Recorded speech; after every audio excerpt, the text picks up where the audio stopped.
Hello students, মই ঋতুপৰ্ণ বৰা আৰু তোমালোকে চাই আছা তোমালোকৰ YouTube channel Gyanamtuition. এই চেনেলটোত আমি ক্লাস 10 ৰ জেনাৰেল সায়েন্স, ক্লাস 11 ৰ ফিজিক্স, কেমিষ্ট্ৰি, বায়োলজি আৰু ক্লাস 12 ৰ কেমিষ্ট্ৰিৰ বিভিন্ন টপিক বিলাক ডিসকাস কৰি থাকো। গতিকে যদিহে তুমি ক্লাস 10 ৰ ষ্টুডেন্ট বা ক্লাস 11 বা 12 ৰ সায়েন্সৰ ষ্টুডেন্ট তেতিয়াহলে মই তোমাক সাজেষ্ট কৰিম যে তুমি এই চেনেলটো সাবস্ক্ৰাইব কৰি লোৱা আৰু লগতে বেল আইকনটো প্ৰেছ কৰি ৰাখা যাতে আমি নতুন ভিডিও দিয়াৰ লগে লগে তাৰ নটিফিকেশন তুমি পাই যোৱা। আৰু তাৰ লগতে যিসকলে তোমালোকে ক্লাস 10 লৈ পাইছা আৰু যিসকলে ক্লাস 12 লৈ পাবা তেওঁলোকৰ বাবে আমি অতি সোনকালে বিহুৰ পাছৰ পৰাই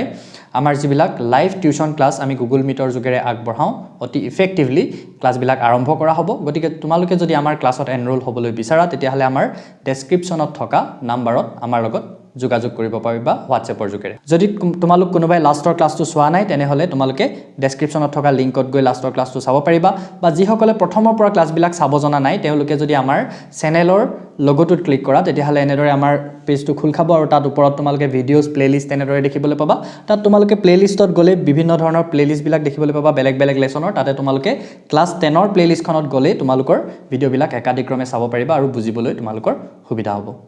So last class যিখিনি পঢ়িলো তাৰ লগত ৰিলেট কৰি নেক্সট টপিকটো লৈ যোৱাৰ আগত ইয়াত কেইটামান কোৱেশ্চন প্ৰশ্নাৱলীৰ কেইটামান কোৱেশ্চন যিকেইটা বহুত অলপ ইম্পৰ্টেন্ট হয় এক্সামত অহা দেখা যায় সেইকাৰণে ভাবিলো আজি এই কোৱেশ্চন কেইটা আমি ডিসকাস কৰো। সো প্ৰথম যেটো কোৱেশ্চন এতিয়া ইয়াত পেজ নাম্বাৰ 25 ত আছে তোমালোকৰ কিতাপখনত কিমানত থাকিব নাজানো কাৰণ মোৰ কিতাপখন অকনমান পুৰণা। সো তোমালোকে চাবা এই যেটো টপিক আছিল আমাৰ এসিড বা ক্ষাৰকৰ দ্ৰৱটো কিমান তীব্ৰ তাৰ ওপৰতে প্ৰশ্ন কেইটা আছে। সো তাৰ ফাৰ্স্ট প্ৰশ্নটোৱে সুধিছে যে জলীয় দ্ৰৱত HCl HNO3 ইত্যাদিয়ে কিয় আম্লিক ধৰ্ম দেখুৱায় কিন্তু এলকহল আৰু গ্লুকোজৰ দৰে যৌগৰ দ্ৰৱই আম্লিক ধৰ্ম নেদেখুৱায়। ইহতি আম্লিক ধৰ্ম দেখুৱায় বুলি কৈছে আৰু গ্লুকোজ মানে C6H12O6 বা এলকহল মিথানল ইথানল সব এলকহল মই মিথানললে টুকে লিখিছো ইয়াত এবিলাকে নেদেখুৱায় বুলি কৈছে কেলে হেতু আমাক সুধিছে কাৰণ আমি যেটো লাষ্টৰ ক্লাছটোৰ লগত ৰিলেটেড এবিলাক বস্তু যদি তোমালোকে লাষ্টৰ ক্লাছটো চোৱা নাই তেতিয়াহলে প্লিজ চাই লোৱা তেতিয়া বুজিবলৈ বেছি সুবিধা হ'ব। সো আমি তাত কি দেখিছিলো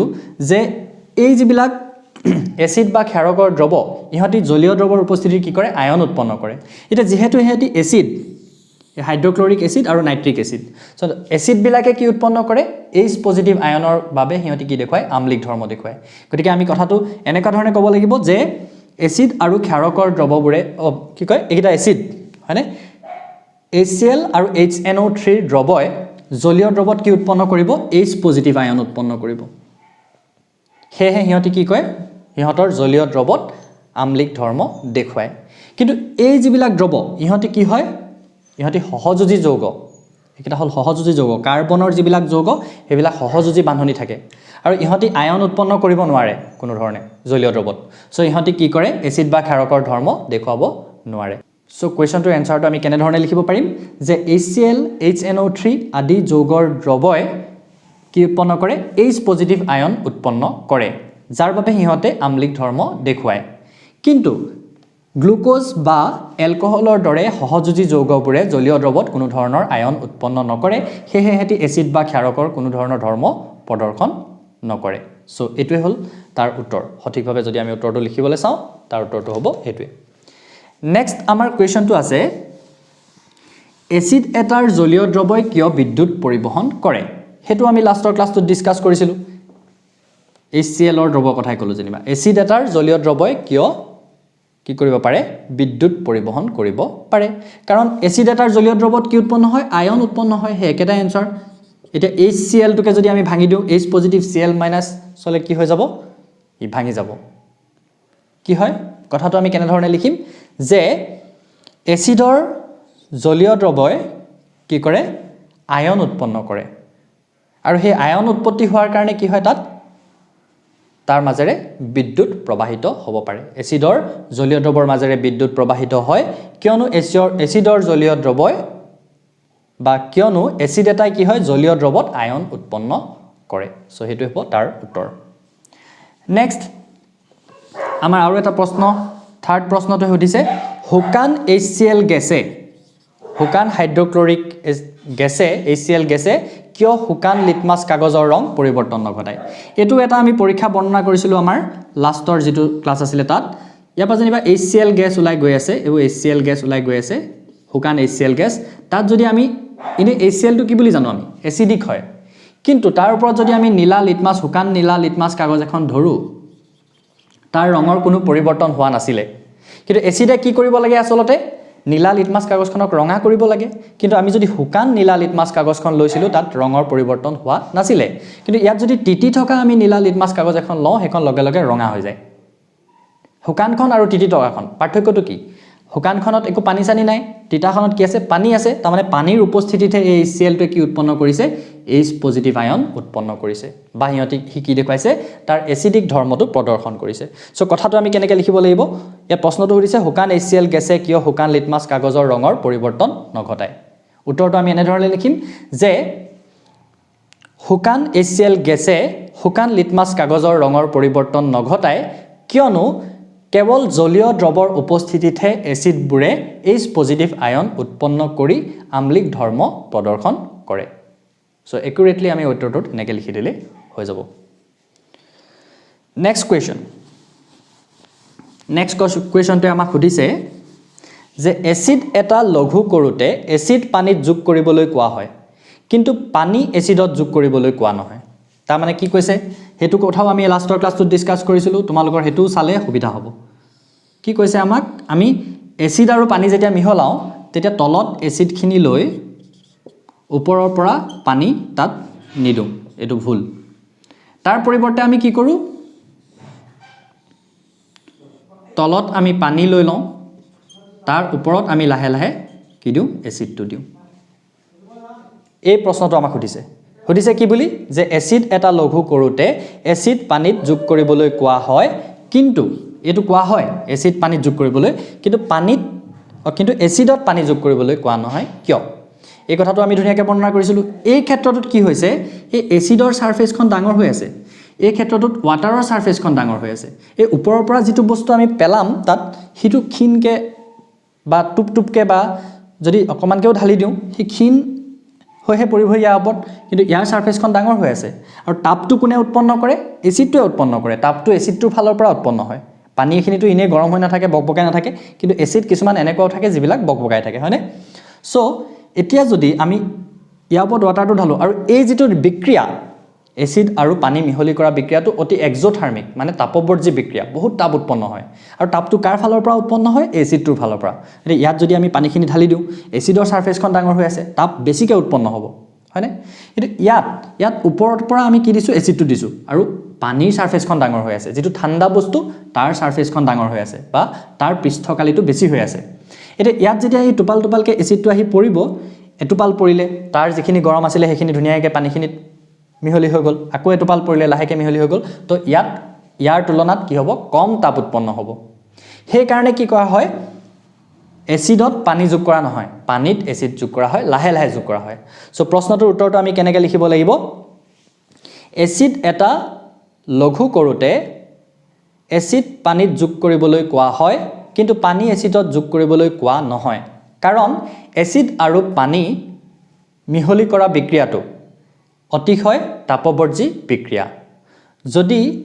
এসিডত পানী মিহলি কৰা হয় অত্যাধিক তাপ উৎপন্ন হোৱাৰ ফলত বা অত্যাধিক স্থানীয় তাপ উৎপন্ন হোৱাৰ ফলত এই সামান্য এই জায়গাখিনিতে কিমান তাপ উৎপন্ন হৈ যাব এটো কাৰণে স্থানীয় তাপ বুলি কোৱা হয় অত্যাধিক স্থানীয় তাপ উৎপন্ন হোৱাৰ ফলত বিভিন্ন ধৰণৰ দুৰ্ঘটনা সংঘটিত হ'ব পাৰে সেইভাবে কি কৰা হয়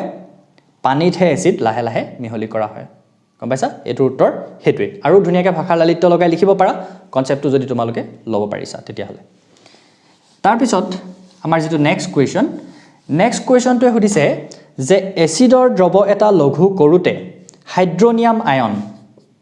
H3O পজিটিভ আয়নৰ গাঢ়তা কিদৰে পৰিৱৰ্তন হয় এই H3O পজিটিভ বস্তুটো কপা আহিলে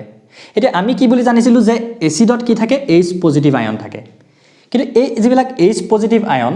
আৰু এটা বস্তু আমি কি বহিলো এসিডত H পজিটিভ আয়ন থাকে হেতু আমি গম পালো আৰু এসিড বিলাকে জলীয় দ্ৰৱৰ উপস্থিতিতে হিয়তৰ কি কৰে আমলিক ধৰ্ম দেখুৱায় হেতু আমি গম পালো এই ৰিসেন্টলি অকমান আগত হয়নে সো মানে জলীয় দ্ৰৱৰ উপস্থিতিত জলীয় দ্ৰৱটোত কি আছিল হে হুকান লিটমাছ কাগজখনত H2O আছিল হয়নে H পজিটিভটোৱে হে H2O তে লগ লাগি H3O পজিটিভ আয়ন হিচাপে থাকে দ্ৰৱ এটাত গম পাইছানে গতিকে এতিয়া আমাক কি সুধিছে এই দ্ৰৱ এটা আছে সাপোজ 1 লিটাৰৰ দ্ৰৱ এটা আছিল ইয়াত H2O পজিটিভ এখিনি আছিল নহয় এটা হে 1 লিটাৰ পানীত আমি পানীটো 2 লিটাৰ কৰি দিছো ইয়াত আৰু পানী মিহলি কৰি দিছো 2 লিটাৰ কৰি দিছো 1 লিটাৰ পানী আছিল ইয়াত মই ইনি আয়ন দুটা দেখাইছো এটা পানীটো আমি 2 লিটাৰ কৰি দিলো ডাঙৰ পাত্ৰ এটা লৈ দি পানীটো 2 লিটাৰ কৰি দিলো হে এসিড হে সমানে আছিল পানীটো খালি এতিয়া আমি ইয়াত বহাই দিলো ইমান কৰি দিলো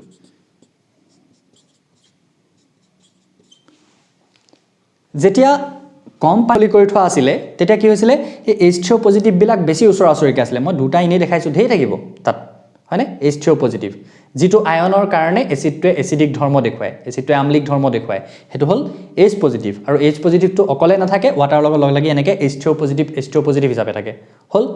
এতিয়া এটো কম পানীত মিহলি হৈ আছে মানে H2O পজিটিভ গিটা উচৰাচৰিকে আছে মানে বেছি কাৰা হৈ আছে এসিডটো হয়নে এটা যেতিয়া পানী তাত আমি আৰু হৰহকে বহাই দিলো এসিডটো বাঢ়ি যোৱা নাই পানী বাঢ়ি গৈছে সো পানী বিলাক কি হৈছে এই এসিডৰ মলিকুল বিলাকৰ মাজত সোমাই গৈছে তাৰ মানে এই H2O পজিটিভ বিলাকৰ আয়ন বিলাকৰ মাজত কি হৈছে দূৰত্ব বৃদ্ধি পাইছে তাৰ মানে গাঢ়তা বাঢ়িছে নে কমিছে গাঢ়তা কমি গৈছে পানী বেছিকে মিহলি কৰাৰ লগে লগে কি হৈছে গাঢ়তাটো কমি গৈছে সো সেই কথাটোৱে হদিছে যে এসিডৰ দ্ৰৱ এটা লঘু কৰোতে হাইড্ৰোনিয়াম আয়নৰ গাঢ়তা কিদৰে পৰিৱৰ্তন হয় তাৰ মানে বাঢ়ে নে কমে সো প্ৰশ্নটোৰ উত্তৰটো আমি এনেকৈ ধৰণে লিখিম যে এসিডৰ দ্ৰৱ এটা লঘু কৰোতে H2O পজিটিভ আয়নৰ গাঢ়তা প্ৰতি একক আয়তনত হ্ৰাস পায় ফলত কি হ'ব H2O পজিটিভ আয়নৰ গাঢ়তা হ্ৰাস পোৱা মানে কি হ'ব H পজিটিভ আয়নৰ গাঢ়তা হ্ৰাস পাব তাৰ মানে আলটিমেটলি এসিডটো কাৰানেছটো কি হৈ যাব কমি যাব তাৰ মানে এসিডটোৰ ষ্ট্ৰেংথটো কমি যাব হয়নে সো এসিডটো কি হ'ব তাৰ মানে তীব্ৰতা কমি যাব H2O পানী বেছিকে মিহলি কৰি দিয়া লগে লগে কি হ'ব H2O পজিটিভ আয়নৰ গাঢ়তা প্ৰতি একক আয়তনত হ্ৰাস পাব হ্ৰাস পোৱাৰ লগে লগে কি হ'ব তাৰ H পজিটিভ আয়নৰ গাঢ়তা হ্ৰাস পাব H পজিটিভ আয়নৰ গাঢ়তা হ্ৰাস পোৱা মানে কি হ'ব এসিডটোৰ তীব্ৰতাও হ্ৰাস পাব সো হেতু হল প্ৰশ্নটোৰ উত্তৰ প্ৰতি একক আয়তনত হ্ৰাস পাব বুলি কলে লিখি দিলো হৈ গল 1 নম্বৰ কাৰণে নেক্সট কোৱেশ্চনটো হদিছে সোডিয়াম হাইড্ৰক্সাইডৰ দ্ৰৱ এটাত সাপোজ সোডিয়াম হাইড্ৰক্সাইডৰ দ্ৰৱ এটা আছে সোডিয়াম হাইড্ৰক্সাইডৰ দ্ৰৱ এটাত কি কৈছে আমাক অধিক ক্ষাৰক দ্ৰবীভূত কৰিলে আৰু অধিক ক্ষাৰক যদি আমি দ্ৰবীভূত কৰি দিও হাইড্ৰক্সাইড আয়নৰ গাঢ়তা কিদৰে পৰিৱৰ্তিত হ'ব এটা NaOH টো হল এটা ক্ষাৰ আৰু ক্ষাৰত কি থাকে OH নিগেটিভ আয়ন আছে ইয়াতো সাপোজ 1 লিটাৰ পানীত NaOH মিহলি কৰি থোৱা আছে OH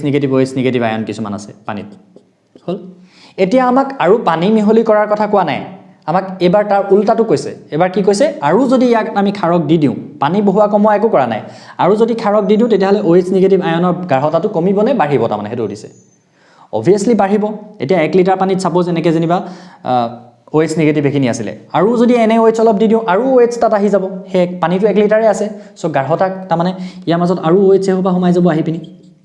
সো কি হৈ গল প্ৰতি একক আয়তনত OH নিগেটিভ আয়নৰ গাঢ়তা বাঢ়ি যাব প্ৰতি একক আয়তনত OH নিগেটিভ আয়নৰ গাঢ়তা বাঢ়ি যোৱা মানে কি হ'ব এই দ্ৰৱটোৰ ক্ষাৰকীয়তা বাঢ়ি যাব সো প্ৰশ্নটোৰ উত্তৰটো আমি কেনেকৈ লিখিব লাগিব যে সোডিয়াম হাইড্ৰক্সাইডৰ দ্ৰৱ এটাত অধিক ক্ষাৰক দ্ৰবীভূত কৰিলে প্ৰতি একক আয়তনত হাইড্ৰক্সাইড আয়নৰ গাঢ়তা বৃদ্ধি পাব আৰু প্ৰতি একক আয়তনত হাইড্ৰক্সাইড আয়নৰ গাঢ়তা বৃদ্ধি পোৱাৰ লগে লগে কি হ'ব ক্ষাৰকটোৰ গাঢ়তা বৃদ্ধি পাব বা ক্ষাৰকটোৰ তীব্ৰতা বৃদ্ধি পাব সো হেতু প্ৰশ্নৰ উত্তৰটো হ'ব হেতুই এনেদৰে প্ৰশ্নবিলাক যদি তোমালোকে একিউৰেটলি মানে টু দা পইণ্ট লিখিবলৈ ট্ৰাই কৰা বহুত এগাল দীঘলকে লিখাৰ লগত সায়েন্সত কোনো কথা নাই তোমালোকে যদি পইণ্ট টু পইণ্ট কথাবিলাক লিখা তেনেহলে ধুনীয়াকৈ মাৰ্কস পাব পাৰিবা আৰু এনেদৰে লিখিবা আৰু তাৰ বাদেও যদি কোনোবাই ধুনীয়াকৈ কথা সেই কথাটোকে যদি লালিত্য লগাই ধুনীয়াকৈ লিখিব পাৰা কিন্তু টু দা পইণ্ট লিখিব লাগে একেখিনি কথাকে যদি সেই লিখাৰ ভংগিমাটো প্ৰকাশ ভংগিটোৰ ওপৰতো বহুত মাৰ্কস থাকে সো তোমালোকে ট্ৰাই কৰিবা যাতে ভালকে লিখা আৰু এই ভিডিওটো চাই যদি তোমালোকৰ ভাল লাগিলে যদি কিবা উপকৃত হৈছো বুলি ভাবিছা তেতিয়াহলে লাইক এটা কৰিবা কমেন্ট কৰি জনাবা কেনেকুৱা পাইছা আৰু যিমান পাৰা লগৰ সকলৰ লগত শেয়াৰ কৰিবা যিমানে তোমালোকে শেয়াৰ কৰা যিমানে বেছি ষ্টুডেন্টে সোৱা উপকৃত হৈছা বুলি আমি গম পাওঁ হিমানে আমাৰো ভাল লাগে আমি মোটিভেট হওঁ আৰু ভিডিও তোমালোকৰ কাৰণে এনেদৰে বনাই থাকিবৰ বাবে গতিকে শেয়াৰ কৰিবা আকৌ এটা নতুন ভিডিওত লগ পাম তেতিয়ালৈকে টাটা